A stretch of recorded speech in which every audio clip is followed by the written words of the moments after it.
fellow friends, greetings.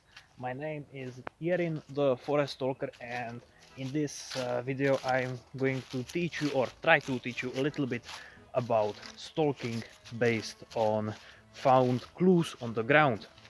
And I want to specify this by saying that I am going to be focusing on cartridges. Okay, so our first example, you can see we found a...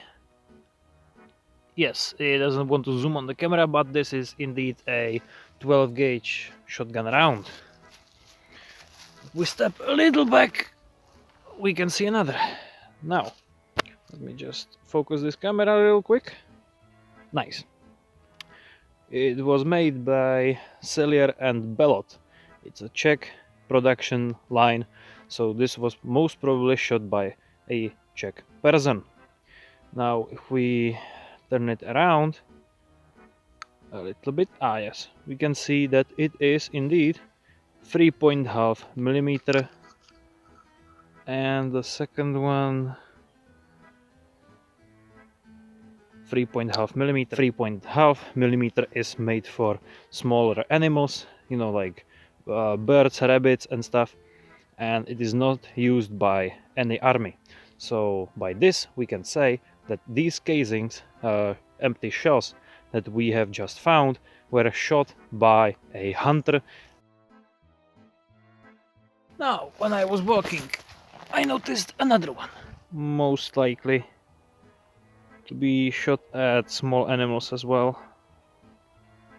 Another hunting round, but this time it was another clue that there is, or was, you know, one more hunter in the area, because the 12 gauge and 16 gauge are not interchangeable if it's not a combined gun, which I highly doubt. So, what did we learn so far? Maybe that if you are on your forest journey and you find an empty 12 gauge, that isn't a sign that any military has been there. That is most likely the sign that a hunter has been in the area.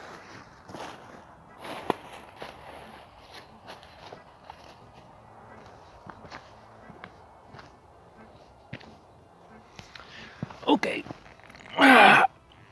there we go. So we had just found a 7.62 by 54R. By the height of us, you know, of our position, we can safely say that we are in the mountains. Now, who actually uses the 7.62 by 54R? The Russian army. What do they use them in? Machine guns mainly, but I don't believe that any military vehicle has been going on here. So I would assume that in these heights of the forest, this cartridge oh wait. Yeah, it's got the zip, so this one is the civilian market one.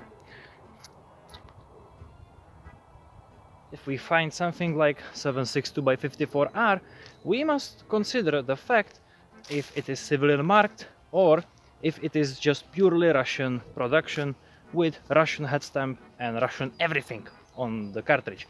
Then it most likely was shot by an invading force.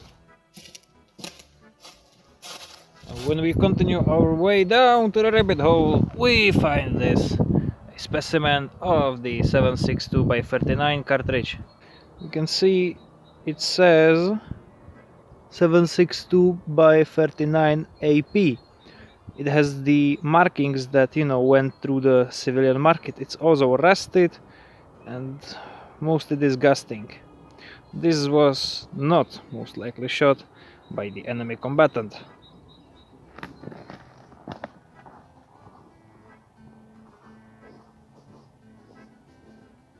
Right, on your journeys you might as well find these.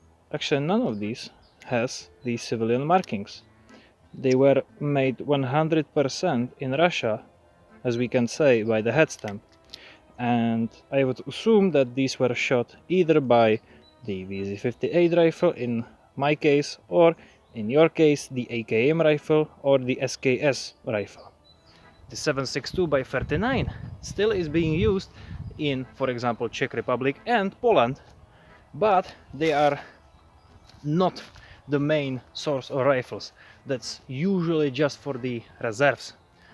And the Russia, for example, has the, I believe, AK-107 series, which is 7.62x39 modern production. So I would assume that if I see this cartridge, it was most likely shot by a Russian force. Going down on our road, finding cartridges that could help us. We see this nice little specimen, which is 545x39, the main cartridge of the Russian army and what used to be the Soviet Union. This cartridge is commonly found in Ukraine and Russia, but it could still be found if any wider conflict happens in Poland.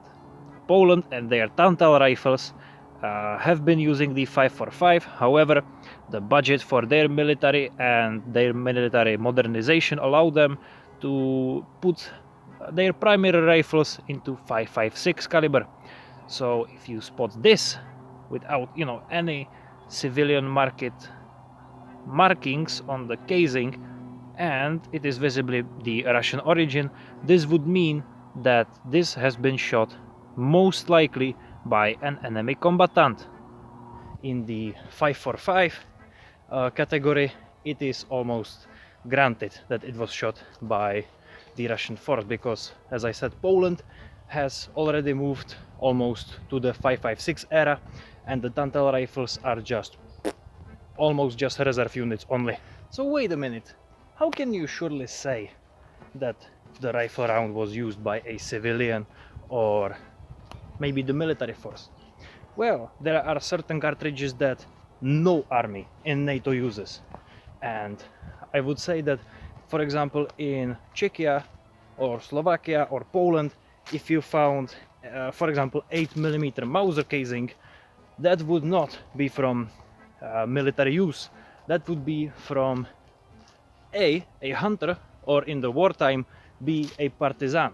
For example, in the breakup of Yugoslavia, a lot of countries started with almost nothing, and people had to fight with their hunting rifles, and had to use hunting gear, had to improvise with the APCs. I've heard about the Croatian story that a guy told, who said that they turned a bus into an APC by welding armor onto it. So in the first stages, before any defending force could actually find anything useful, or trophy rifles, they had to use their hunting equipment. Now, in the case of, for example, 8mm Mauser, the Russian Ratnik set, which they are currently using, will stop pistol rounds as well as buckshot rounds, like the shotgun cartridges in general, and sometimes they will stop rifle cartridges. Depends on the angle, depends on the barrel length, but usually the body armor at least will. But the same body armor will have a certain problem with 8mm Mauser, because that round is much bigger, going much faster, and is heavier. The piercing factor on that bullet is very strong.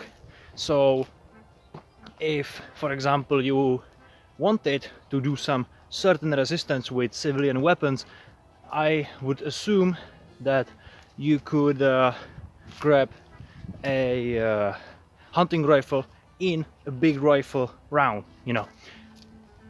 I would not think that you can just get your hands on armor piercing rounds by standard. There are 7.62x39 armor piercing, and we actually found one casing back there, which will help you, of course, with piercing through the armor. But even the full metal jacket 8mm Mauser will do a lot of damage to the enemy combatant. Well, we do have another example, the 9mm Makarov. Now, where I am heading, is Czech army using 9mm Makarov and the handguns, submachine guns? They use the VZ82, but very, very not likely to be found anywhere in the forest. So by the head stamp and the caliber actually, I would assume this was shot by a Russian force. I would say that you are mostly looking for A, the head stamp, second, the caliber, third, if it has any civilian markings on the casing, and in the case of shotgun shells, as well as the head stamp, you would check which pellets are inside the shell. Because if it's, for example, the 3.5mm to 2mm, that's not going to do anything. I mean, that's basically a birdshot, and that's going to irritate them mostly. In case of shotguns, if it is the 23.3, I believe, millimeter casing, that is used only in the Russian KS-23 special carbine, or we could say shotgun, but they call it a carbine. Why? Well, this caliber was made specifically for the shotgun, which they made from anti-aircraft barrels. Hey, it works, I don't doubt it.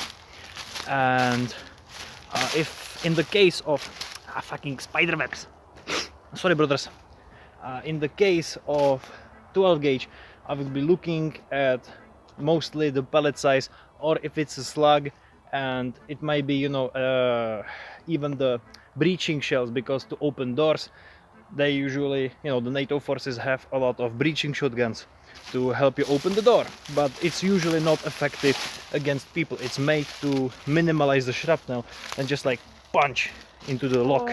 What was this information really good for?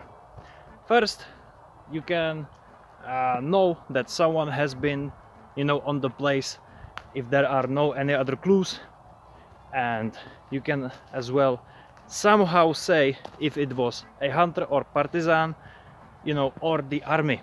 And if it was the army, sometimes that can tell you which one. If there is a lot of 545 cartridges, it was probably the Russian forces.